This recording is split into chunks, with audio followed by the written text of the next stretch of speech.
踩大冷嘅，我踩到邊我都可以改變我主意。我嘅信心受到咗打擊啊！嗰條討厭的橋射落塊面度啊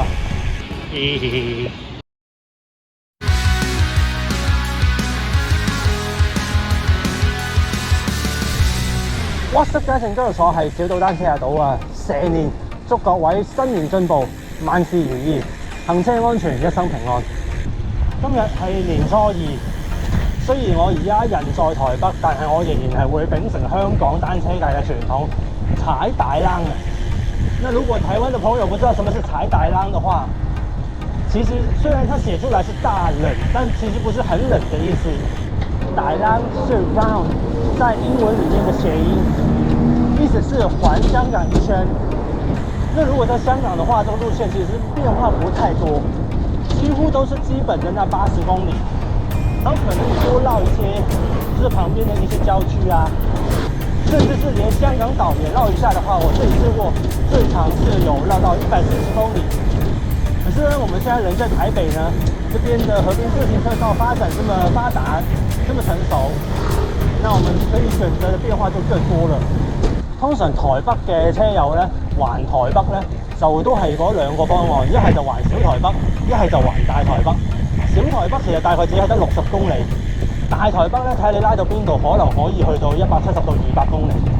今日暫時嘅規劃呢，由淡水出發啦，經過疏洪道去到新莊，然後過橋到板橋去到三峽。咁但係好似頭先所講啦，因為台北嘅自行車道係發展咁成熟嘅關係咧，其實路線係可以好大變化嘅。我踩到邊我都可以改變我主意。臨時嘅嘢咧，就唯有係將就一下啦。但係起碼咁樣咧，尤勝於之前佢要我搬上搬落樓梯嘅情況。OK， 新北大都會公園呢邊。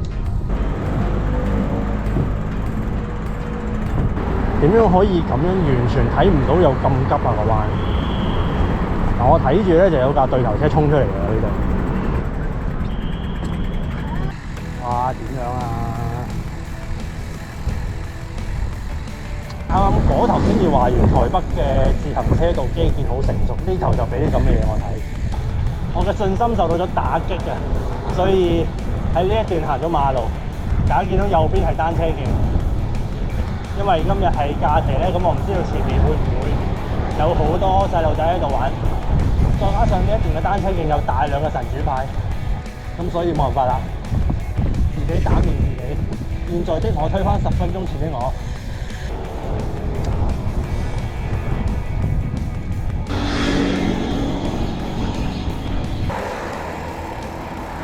順利進入自行車道。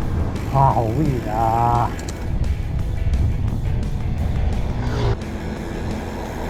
呢一條係連接新莊同埋板橋嘅新月橋啊！舊年嘅4.3大地震咧，就震到佢結構受損，所以就封咗唔知幾多個月嘅。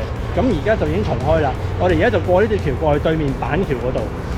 唔知佢係咪起緊一條 replace 新月橋嘅新橋咧？如果係嘅話就好啊，因為行呢度咧就唔使上上落落啊。咁就嚟到咗板橋，然後我哋繼續向西南向三峽方向前進。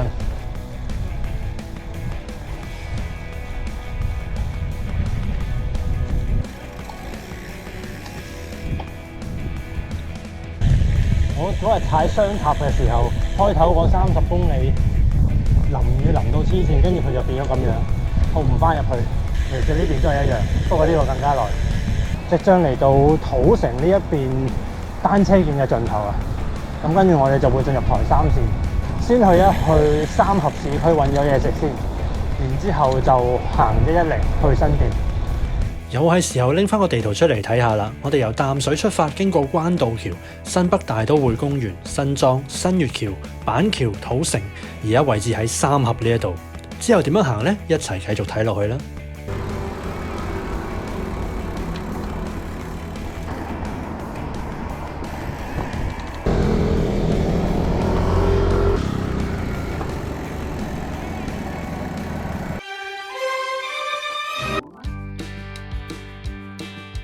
喺三峽嘅補給完成啊！而家去緊面道110，向新店方向。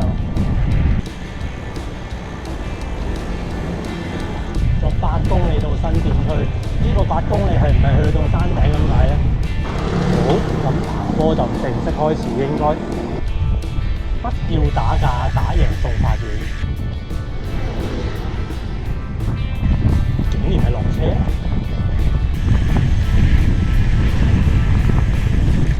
嗰啲地方有得紅燈嘅，繼續係4% 嘅坡度。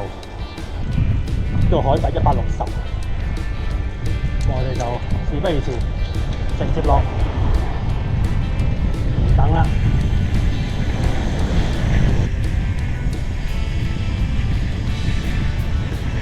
幾舒服，佢唔太斜又有夠闊，但係一啲冚下所冧街係點樣啊？睇唔到我個轆。為咗順路同方便起見咧，陣間我哋就唔會專登兜去新店碧潭嗰度啦，而係直接喺安坑呢邊咧，就接到去陽光橋。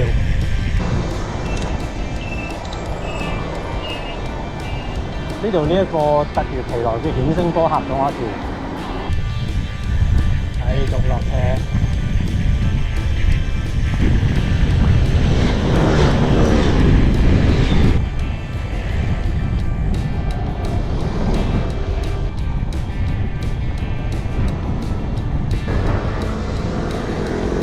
到安坑輕軌咧，就左轉到111，咁然之後一小段嘅111進入安理路啊！喺條 Google Map 度睇唔到嗰條街個中文名喺嗰邊。呢度呢個輕軌站叫做陽光運動公園站，即係陽光橋好近，或者安利街啊，安利 Street。Looks like 喺陽光橋自行車道。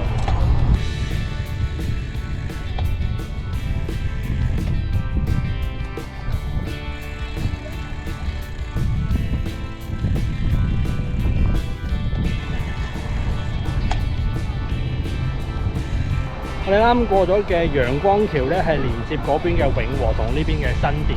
咁而家我哋即係喺新店嘅河濱自行車道啦。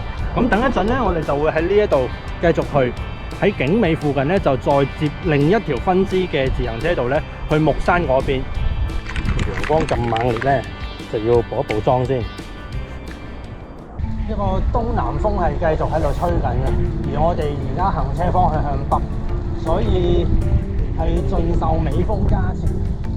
咁但係嗰一陣咧，向住木山嗰個方向嘅時候咧，又係食翻逆風啊！里程嚟到而家係60公里，咁我哋今日呢個大冷咧就已經一半啦。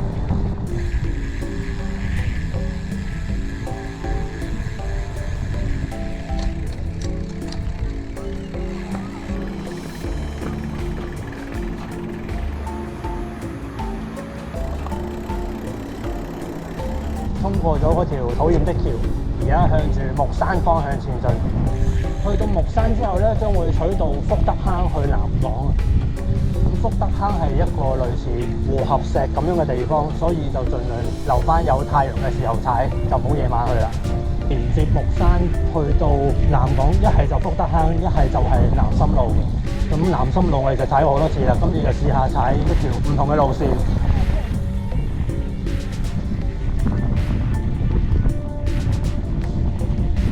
好大風啊！哇！又再少少回顧一下頭先隨心隨意嘅路線咯。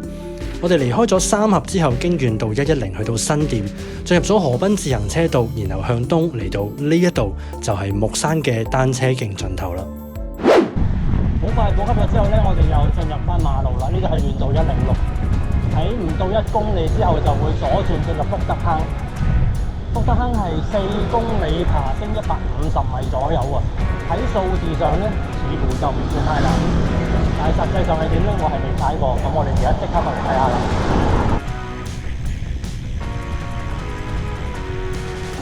想象中咁容易喎，有少少輕跌咗添，9%。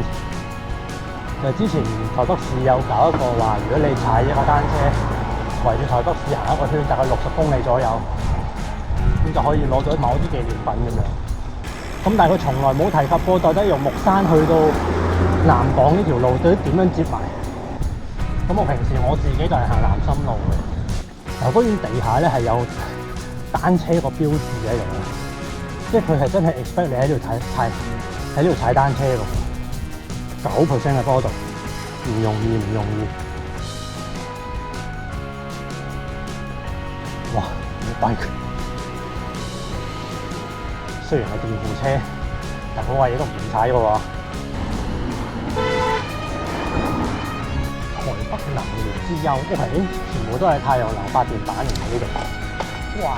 咁即係9%，雖然對比起陽明山某啲位置，呢度真係一盤小菜，一碟小菜，一盤小菜。呢度會唔會一個幾正嘅 view point？如果冇車嘅話，我想影張相，應該係已經係落緊斜啦。我記得查過個數字咧，就5公里落150米。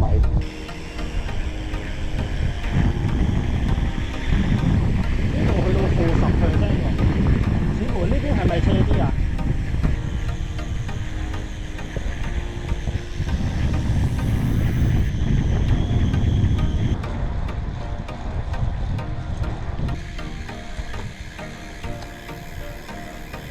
先揾啲嘢補一補給先。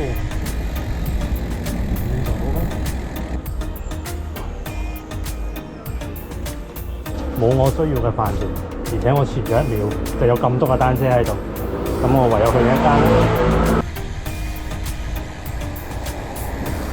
結果咧，因為喺南港附近咧，成日都揾7揾得好辛苦，所以就冇彩都係咁食啦。咁跟住我哋就繼續去南港展覽館，進入河濱自行車道啦。一進入咗河濱自行車道之後咧，就向西咧去松山、圓山。跟住就翻到淡水啦，剩餘嘅里程大概係30公里左右。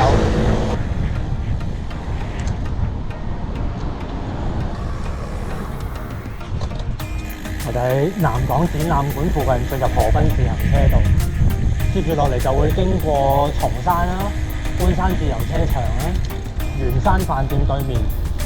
咁好快咧，我哋呢個新春行大運或者走春或者大冷咧就會完成啦。成個太陽射落塊面度啊！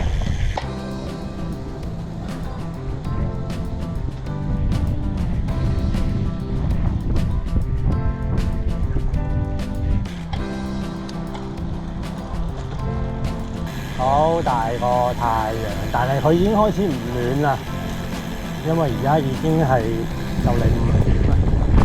哇！乜都睇唔到。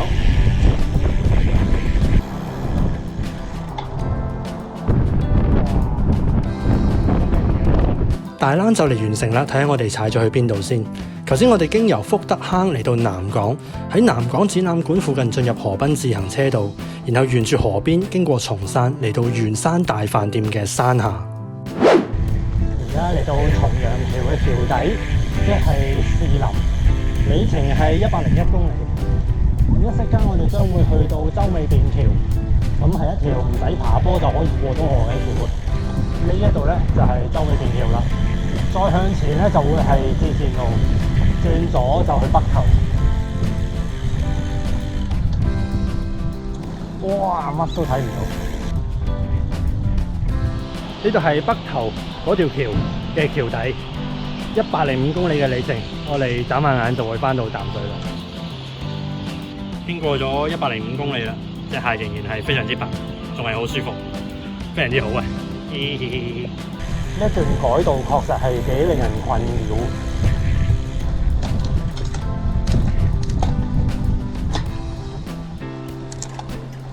哇！夕陽無限好啊！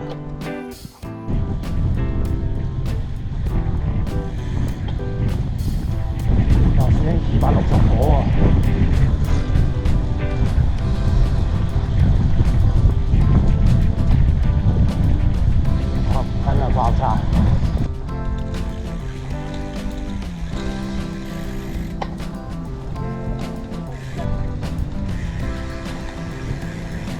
我哋嚟到捷運嘅紅樹林站，咁今日嘅走春或者大冷咧嚟到呢度就結束啦，里程係113公里嘅。將呢條片幫我撳 like、撳 share、撳 subscribe，我係小島單車阿島，成年祝各位新年進步，出入平安，我哋下次見啦，拜拜。咁我哋就嚟，咁我哋就嚟，咁跟住我哋就會再去木山嗰邊，然後就繼續去似乎已經係冇乜剩翻嘅爬升啦。結果登到仲有一條8% 嘅波喺度，開翻個 cam 當車 cam 都要喎，真係唔好講笑，頂多我翻屋企電嘅啫。